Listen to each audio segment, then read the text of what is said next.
Bonjour à tous. C'est gentil d'avoir bravé les événements pour nous rejoindre et à la fois c'est aussi l'avantage des webinaires par rapport à tous ces événements physiques que vous comme nous on organise avec souvent un peu la peur au ventre à une matinée comme celle-ci de se dire on va se retrouver tout seul avec notre café et nos croissants. J'espère que vous avez un café et un croissant, que vous êtes confortablement installés face à votre écran. Euh, on va parler des contacts, on va parler de lead. C'est vraiment un point clé. Enfin, c'est un mot clé et un mot lead qui a tendance quand même à être utilisé à tort et à travers. Euh, pour les marketeurs, je veux dire, toute réponse à un stimulus va volontiers être assimilée à un lead. Pour les commerciaux, c'est plutôt un lead, c'est plutôt un nom et un téléphone qu'il suffirait d'appeler pour décrocher un rendez-vous. En fait, la définition du lead est difficile à faire. Est-ce qu'on peut considérer, par exemple, que le téléchargement d'un document d'intérêt général, au hasard d'un mail que vous avez envoyé, ou d'un post, d'un article quelque part, ou même d'un petite communication sur les réseaux sociaux, est-ce qu'on peut considérer qu'un téléchargement comme ça, c'est un lead ou bien est-ce qu'il faut au contraire avoir vraiment la certitude d'avoir affaire à quelqu'un de complètement qualifié, même à un projet qualifié, avec un budget, un décisionnaire, un timing, pour parler de lead?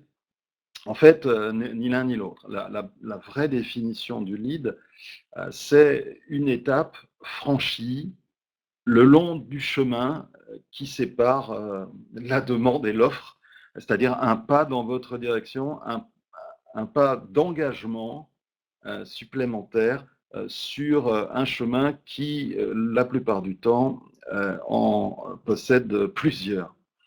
Donc, il faut faire avancer le prospect le long justement de ce chemin de l'engagement. Et c'est pas facile, on est bien d'accord. La réalité, elle est toujours complexe, elle est encore beaucoup plus complexe aujourd'hui qu'elle ne l'était il y a 20 ans. Euh, En tout cas, ce qui est à peu près sûr, c'est que aucune action marketing aujourd'hui ne débouche sur un bon de commande immédiat. Il se passe des choses et on va rentrer justement à l'intérieur de ces processus. Alors, il y a deux cas de figure le plus souvent rencontrés. Le premier cas de figure, c'est une entreprise qui n'a pas assez de leads. La rareté des leads, ça peut paraître curieux, mais c'est une situation très classique quand une entreprise va bien, quand le commerce bat son plein. Parce que les commerciaux sont très occupés à traiter, à s'occuper des clients, à satisfaire les clients. Et puis le besoin de business est moins criant. Alors, les conséquences de cette absence, c'est que le pipe commercial, il sera bougri, comme sur la photo, comme une végétation sans arrosage.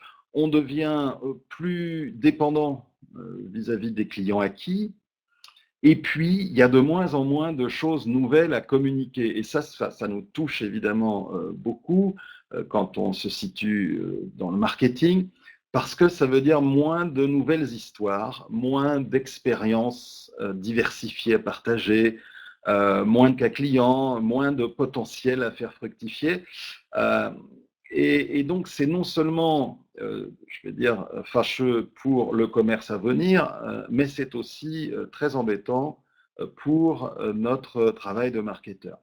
Alors, quand le commerce ne va pas bien, quand les ventes sont problématiques, bon, c'est différent. Le premier réflexe, généralement, c'est d'abord de verrouiller les clients actuels, ce qui est assez logique, et puis tout de suite après, à en chercher de nouveaux, généralement dans le contexte d'une concurrence accrue.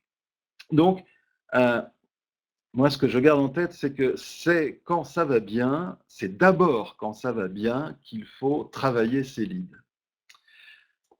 Alors bon, pas assez de leads, c'est courant. Mais contrairement à ce qu'on pourrait penser, trop de leads, ça arrive aussi extrêmement souvent. Pourquoi? Parce que beaucoup d'entreprises ont tendance à concentrer leurs efforts marketing sur quelques moments clés. Les salons, par exemple, en B2B, c'est un rythme assez naturel du marché. Ou bien, si vous vendez des chèques cadeaux, ben, il est clair qu'il y a une saison, une saisonnalité des ventes. Et donc, on a tendance en général à concentrer ces actions, peut-être aussi pour être vu par rapport à celles des concurrents. Et du coup, les leads ont souvent tendance à débouler en grand nombre à un même moment. Traditionnellement, moi, j'ai des clients qui sont des sociétés de services informatiques. Eh bien, à la fin de l'événement, elles sont toujours très contentes parce qu'elles ont plein de ce qu'elles appellent des leads. Autrement dit, elles ont rencontré beaucoup de gens qui ont euh, manifesté un intérêt. Et puis, un mois plus tard, en général, elles sont plus du tout contentes parce que la transformation de ces contacts a été trop médiocre, parce qu'ils n'ont pas pu s'occuper de tout le monde tout de suite et que vous savez, comme moi, la vitesse à laquelle on oublie, à laquelle on oublie le contact, à laquelle on oublie l'information qui nous a été donnée. Ou alors, autre cas classique aussi, c'est la mise en place d'une campagne AdWords un peu massive, ou l'achat de leads en quantité à des marchands de leads, alors qu'on n'a pas mis en face un process spécifique pour gérer cet afflux, ou que l'équipe commerciale finalement n'y est pas particulièrement préparée, et que tout leur arrive sur le dos en même temps que leur travail habituel. Mais moi, j'ai connu encore d'autres cas de trop de leads. C'est celui où, pour ma petite entreprise, on avait un commercial sédentaire qu'on avait décidé de rémunérer au rendez-vous. Et le problème, c'est très difficile, mais c'est très difficile pour lui et pour elle, mais donc du coup, on ne voulait pas le démoraliser. Donc même un rendez-vous un peu vaseux avec une société à laquelle on ne croyait pas trop, pour pas le désespérer, on avait quand même tendance à y aller au cas où. Ça veut dire évidemment perte de temps, perte d'énergie pour les techniques, enfin, ouais, pour les commerciaux ou pour les technico-commerciaux qui vont multiplier les contacts sans suite. Et puis, il y a plein de situations. Vous avez des situations, vous avez des marchés où sur un seul appel d'offres, il peut y avoir 12 sociétés sollicitées sans qu'on n'en sache rien. Et vous avez des entreprises qui organisent des appels d'offres et pour le compte d'un tiers. Et vous vous retrouvez également tout à coup avec énormément de dossiers en cours. Euh, alors, être submergé sous une forêt de contacts qui n'aurait de lead que le nom, ça veut dire beaucoup d'efforts de qualification et globalement une formidable résistance à l'échec. Euh, et c'est pas facile. Je sais bien qu'un bon boxeur, c'est d'abord un bon encaisseur, mais quand on est commercial, on a quand même besoin de garder le moral. Bon, donc vous le voyez, que ce soit trop de leads ou pas assez, c'est tout aussi mauvais. Euh, et, et entre-temps, les fondamentaux sont toujours là, c'est-à-dire que pour 71% des responsables marketing B2B, générer des leads de qualité constitue le challenge numéro un. Donc ces fondamentaux ont changé. Pour le reste, tout a bougé et il y a véritablement eu une nouvelle donne du marketing qui change les choses, et cette nouvelle donne, évidemment, elle passe par Internet. Bon, aujourd'hui, taper dans le dur, dur. Hein. Taper dans le dur, moi j'ai connu ça il y a 25 ans, c'était le vieux réflexe. Prends l'annuaire ou prends le compas, disait-on même dans les univers B2B, prends le compas et ton téléphone, et puis vas-y. Hein, très bien. Ça, on sait que ça ne fonctionne plus, quelle que soit la qualité de l'annuaire, ça ne change rien, les gens sont surchargés, ils ne vous prennent pas au téléphone. Alors, ce modèle s'est transformé en il n'y a qu'à faire un emailing.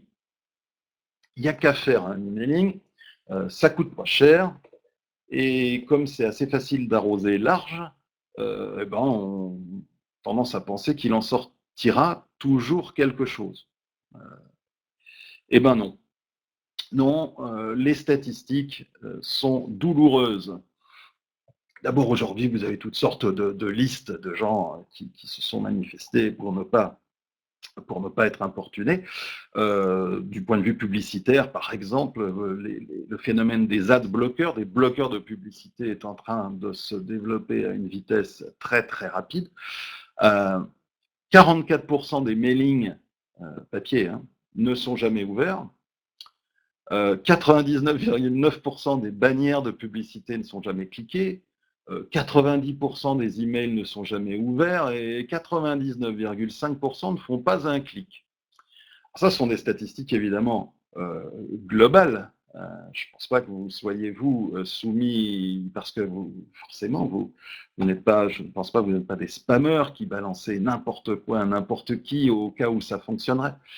Il n'empêche que cette méthode de taper dans le dur et de vouloir tout de suite montre vraiment ses limites.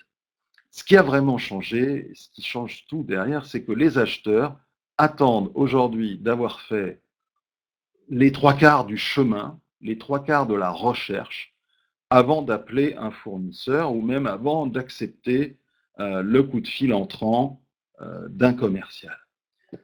Ce point-là, c'est fondamental. C'est le modèle marketing traditionnel, c'est terminé.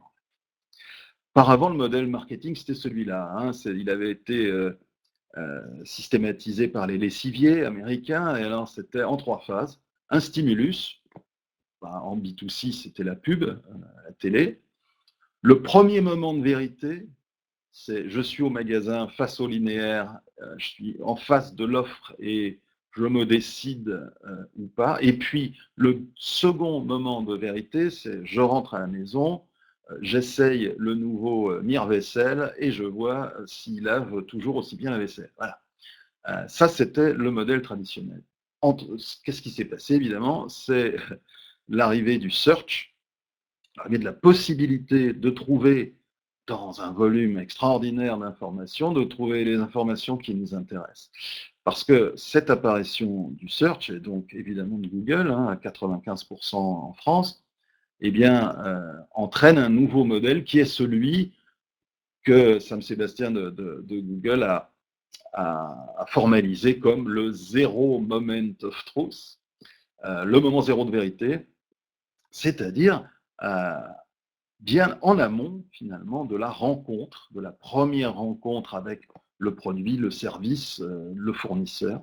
C'est tout ce moment-là où, via des recherches Internet Internet et via son mobile, via les réseaux sociaux, via les blogs, les articles, les contenus, comme on dit de manière générale, qui sont publiés un peu partout, on se fait son idée.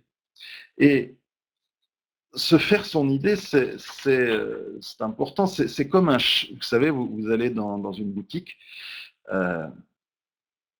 et bon, je parle peut-être plus aux femmes parmi vous, mais voilà, vous êtes dans une boutique de confection, vous entrez et de deux choses l'une, soit une vendeuse vous tombe dessus, vous dit comment je peux vous être utile, de quoi vous avez besoin, qu'est-ce que vous cherchez, et souvent, et la plupart du temps, vous dites bon, pour l'instant, je regarde.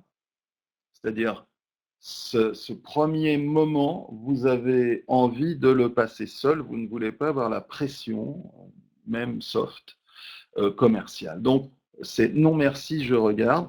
Et si le vendeur est lourd à ce moment-là, ça peut carrément être contre-productif. C'est-à-dire, vous pouvez vous dire, non, je ne reviens plus dans cette boutique, ils sont pénibles.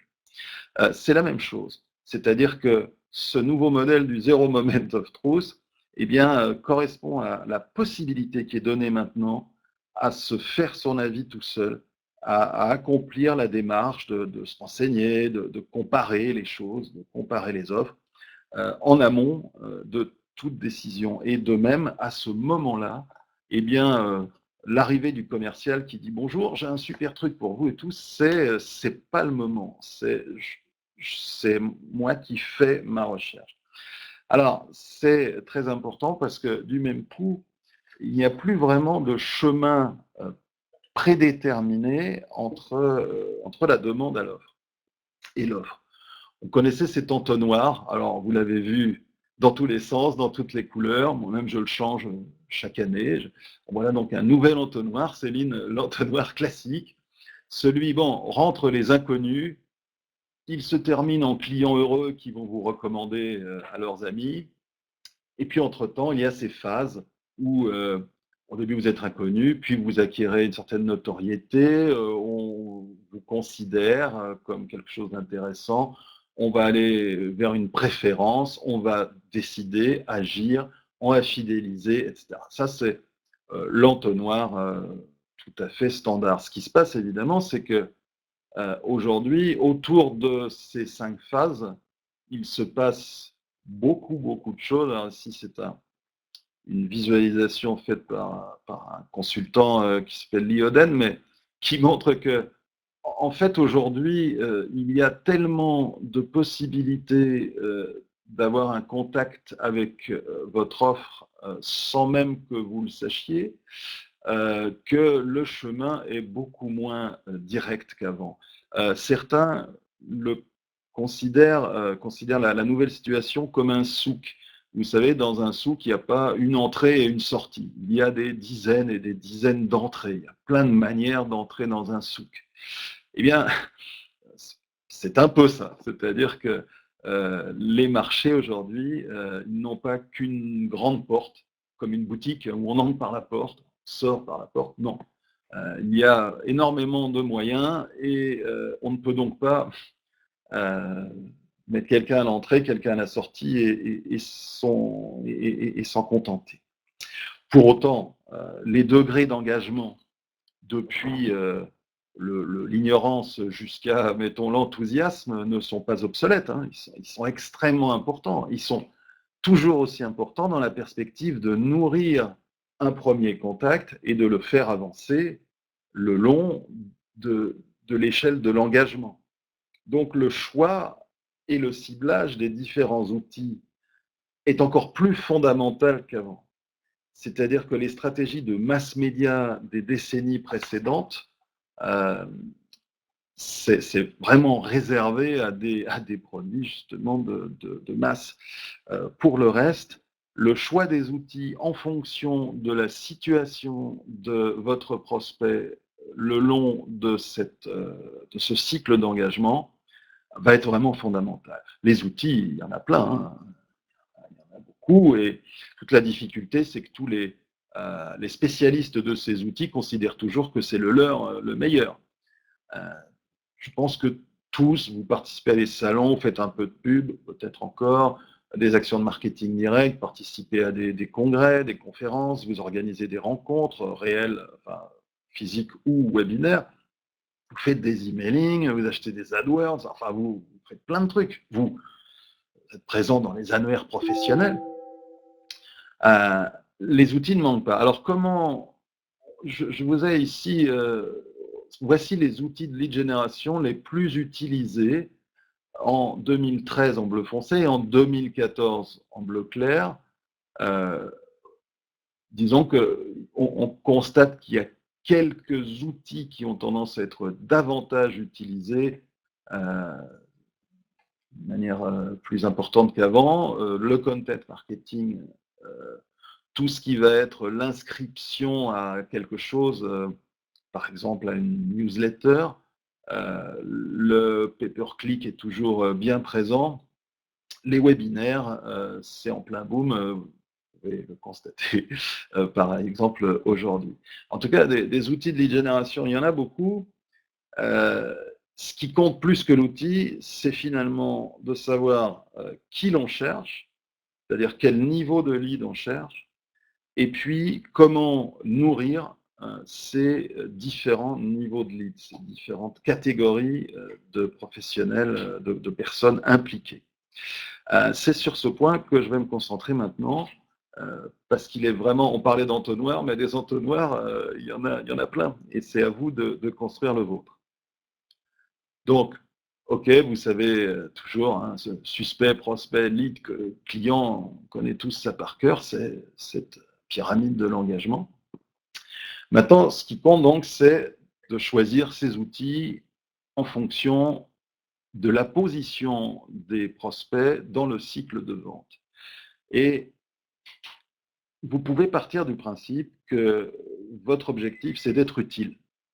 Votre objectif, c'est d'être utile à vos prospects, et c'est le seul moyen pour non seulement les accompagner, mais pour qu'ils vous suivent, et pour aussi que vous restiez en contact avec eux d'une manière positive. Autrement dit, vous n'êtes pas des, euh, comment dire, des commerciaux lourds qui pousseraient leur offre. Vous êtes des bons commerciaux qui savez écouter le client, écouter le prospect, écouter et comprendre ses besoins et lui répondre, lui donner de l'information qui va correspondre à leur niveau de besoin. Diverses études montrent que plus on considère la position dans le cycle de vente pour choisir ses outils, et plus on est efficace en tant que marketeur. Alors, donc j'ai défini 3 niveaux. Les leads de premier niveau, c'est qui? C'est des gens qui visitent, par exemple, votre site pour y trouver de l'info à propos d'un challenge ou d'un problème que votre offre, que votre produit, votre service serait susceptible d'adresser. Souvent, ils n'ont pas les idées très claires sur leurs problèmes ou sur leurs besoins. Souvent aussi, il s'agit de collaborateurs qui qui sont pas décisionnaires finaux, mais à qui on a confié une mission, comme un chef de projet, il a dit, tu vas nous trouver de l'info, tu vas compiler de l'information et nous faire une synthèse pour le manager, quoi, pour leur patron. Alors, ces leads de premier niveau, donc on va dire, ils sont intéressés, ils ont le sentiment d'avoir un problème mais qui n'est pas vraiment très clarifié. Vous pourriez vous dire, ça ne m'intéresse pas, pourquoi moi je vais m'occuper de ces gens-là? Si vous vous en occupez pas maintenant, il sera plus difficile d'être en contact avec eux et d'être crédible vis-à-vis d'eux si vous les attaquez à la phase suivante. Alors, on va considérer que vous devez accompagner les prospects le long de leur engagement et donc que vous les prenez dès le début. Alors, au début, donc, ces gens-là, de quoi ils ont besoin, ces leads de premier niveau? Eh ben, ils cherchent de l'éducation, quoi. Ils cherchent de l'information qui soit susceptible de les éduquer sur leurs challenges, sur leurs besoins. Il ne s'agit pas de leur proposer des solutions à ce niveau. Ça ne sert à rien de leur faire une proposition commerciale. Il s'agit de devenir une sorte de coach, de conseiller qu'ils respectent.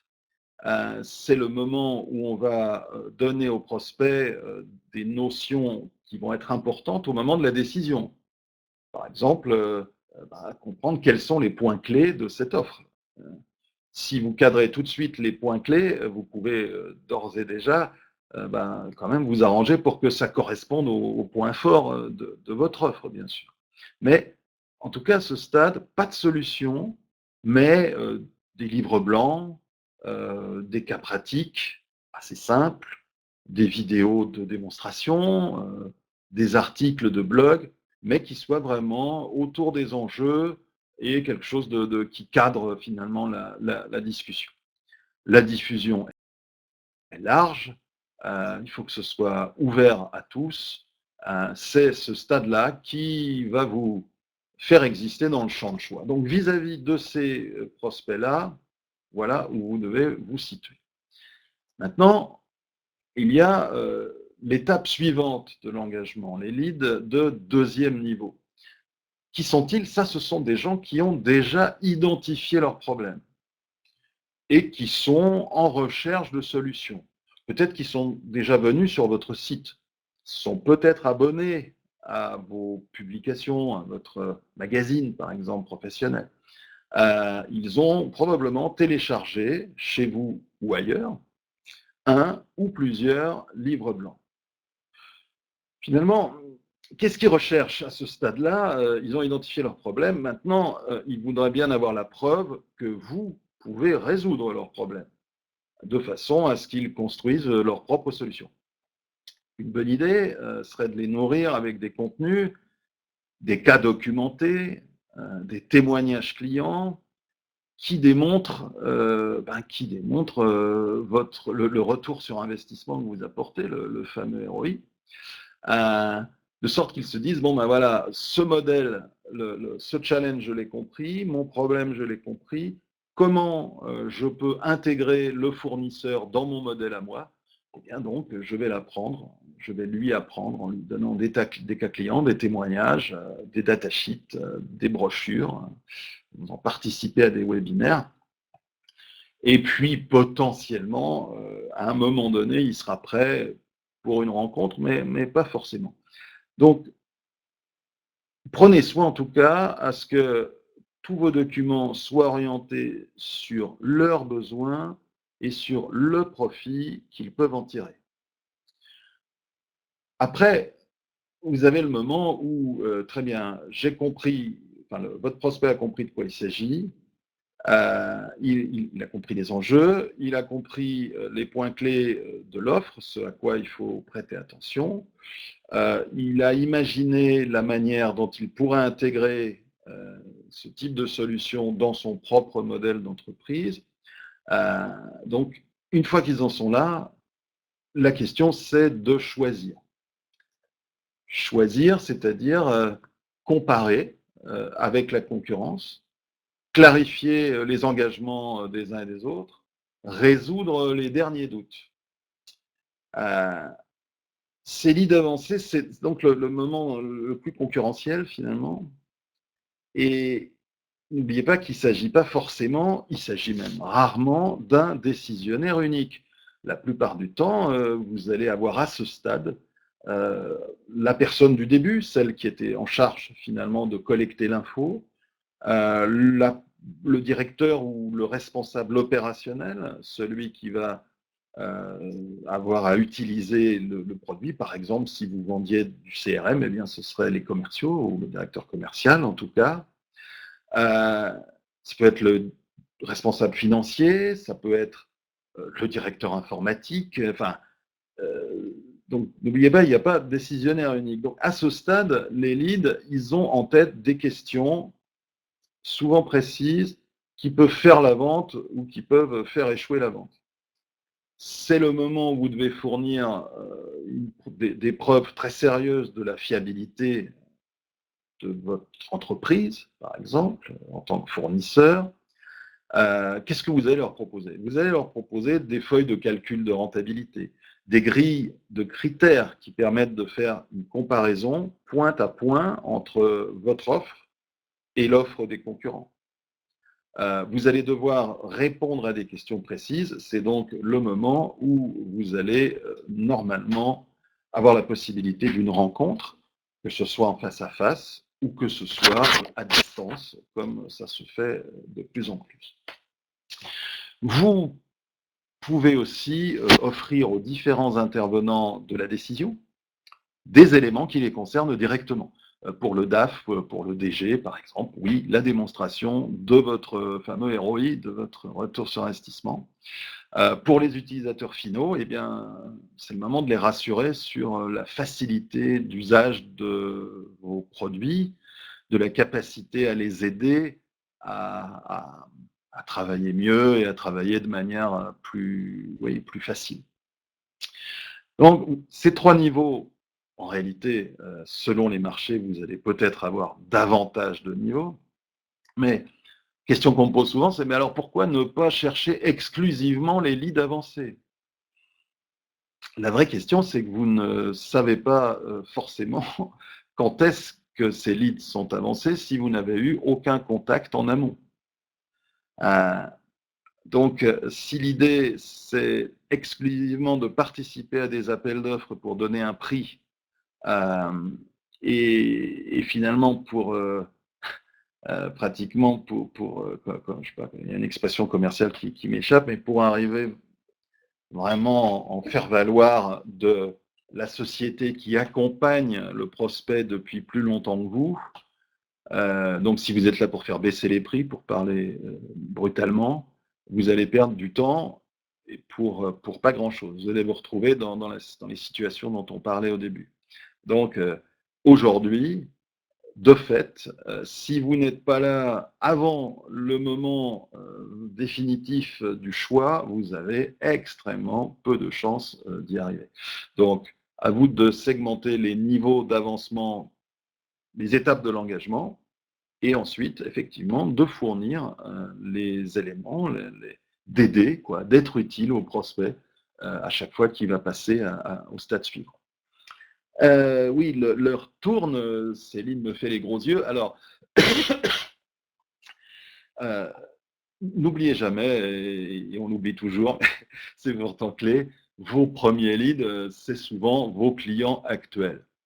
Si vous avez la chance de travailler pour des sociétés importantes, il est pourtant très rare de travailler pour tous les départements de cette société ou d'arriver à vendre tout votre catalogue. Première difficulté, c'est l'effet silo. Dans ces sociétés, elles sont divisées en business units, si elles sont un peu américanophiles, ou en départements, divisions. Il y a des décisionnaires pour chaque silo, et chacun a tendance à être un peu en compétition contre ses collègues des autres silos et à garder les bons fournisseurs pour lui. C'est beaucoup plus courant qu'on peut l'imaginer et c'est difficile, faut reconnaître, d'admettre que son fournisseur puisse euh, être multispécialiste, puisse travailler pour d'autres qui sont un peu, mais concurrents en interne. Euh, c'est donc pas si facile que ça. La nécessité dans ce cas-là, c'est évidemment d'abord de communiquer, de déplacer le terrain vers un autre interlocuteur. Il peut être hiérarchique, il peut être fonctionnel. Les décisionnaires locaux, si vous travaillez avec le national, ou les décisionnaires nationaux, si vous travaillez avec le local. Ça peut être en amont, les gens de la recherche, si vous travaillez habituellement avec l'usine, ou bien l'inverse. Il faut jeter un pont commercial qui puisse intéresser typiquement le service des achats, qui a pris beaucoup de place dans les entreprises aujourd'hui. Le service achat, lui, il trouvera intéressant une offre croisée, une remise sur facture sur la totalité de votre gamme, etc. Et donc, il incitera les opérationnels à regarder votre offre parce que lui, il y trouvera son intérêt de directeur des achats qui est là pour rationaliser les achats et obtenir des bons prix. Il vous faut aussi réussir à ouvrir une fenêtre sur le reste de votre activité sans forcément vouloir la vendre tout de suite, mais au moins le faire connaître. Très souvent, on vous dit « Ah, je ne savais pas que vous faisiez ça aussi ». Pourtant, vous vous dites « Mais enfin, c'est sur mon site, je l'ai dit 20 fois, etc. » Eh oui, mais ne croyez pas qu'il n'écoute que vous. Donc, communiquer votre savoir-faire à l'ensemble des interlocuteurs qui peuvent intervenir et non pas seulement vis-à-vis de vos interlocuteurs d'aujourd'hui. Eux aussi, invitez-les à vos journées portes ouvertes, envoyez-leur votre newsletter, proposez-leur de participer à un webinaire, etc. L'important, c'est d'être visible, évidemment, au bon moment, c'est-à-dire au moment clé de l'établissement de la liste des fournisseurs possibles. Donc, ne surtout pas se faire oublier à la fin quand on a bien fait son travail au début. Je simplifie. Pour choisir le moment de sa visibilité, plus on se veut leader, plus il faut être visible en amont. Il y a des grandes sociétés, typiquement, elles travaillent avec des étudiants, elles participent à des initiatives pédagogiques parce qu'elles veulent commencer tôt. C'est le cas, typiquement, je ne sais pas, IBM, par exemple. Si vous êtes challenger, l'idée, c'est de coller au leader là où ça vous coûte le moins cher. Euh, donc évidemment, si le leader c'est IBM, vous aurez du mal à avoir son budget publicitaire, mais vous aurez intérêt à être, par exemple, présent dans les salons où il est présent, si vous arrivez à le faire d'une manière économique. Tout particulièrement, évidemment, Internet, là, vous offre des possibilités beaucoup plus économiques qu'avant. Et puis, si vous êtes un outsider, ben là, vous êtes obligé d'être un guerriero. Hein. Euh, donc, l'outsider, il faut être plus fort à un moment donné, sur un lieu donné, et c'est forcément court, et c'est forcément limité en taille. Mais votre seul moyen d'exister, c'est de choisir une niche ou un moment spécial et à ce moment-là de mettre le paquet. Euh, Maintenant, ce sont des règles générales que vous devez vérifier en mesurant systématiquement tout ce que vous faites. Il n'y a pas besoin d'être un géant hein, pour mettre en place un suivi des leads. Évidemment, vous pouvez disposer déjà d'un logiciel de CRM, d'un outil de marketing automation, mais enfin, une simple feuille de calcul partagée sur Google Drive, donc tout ça gratuit, c'est déjà bien pour suivre au fur et à mesure les résultats de vos efforts, en tirer des conclusions, aménager votre stratégie de lead, c'est-à-dire les générer et surtout les accompagner. C'est pas chacune de vos actions qui compte, c'est l'ensemble de vos actions. Puisque aujourd'hui, on sait qu'il y a ce chemin à parcourir, il vous faut suivre au fil du chemin vos prospects, de sorte de repérer ceux qui sont en train de passer à une étape supérieure de leur engagement. Et pour y parvenir, eh bien, il faudra impliquer les commerciaux d'une manière ou d'une autre à renseigner la base. Sinon, vous serez condamné à fournir des leads et ne pas savoir ce qu'ils sont devenus, ce qui est évidemment affreux pour un marketeur.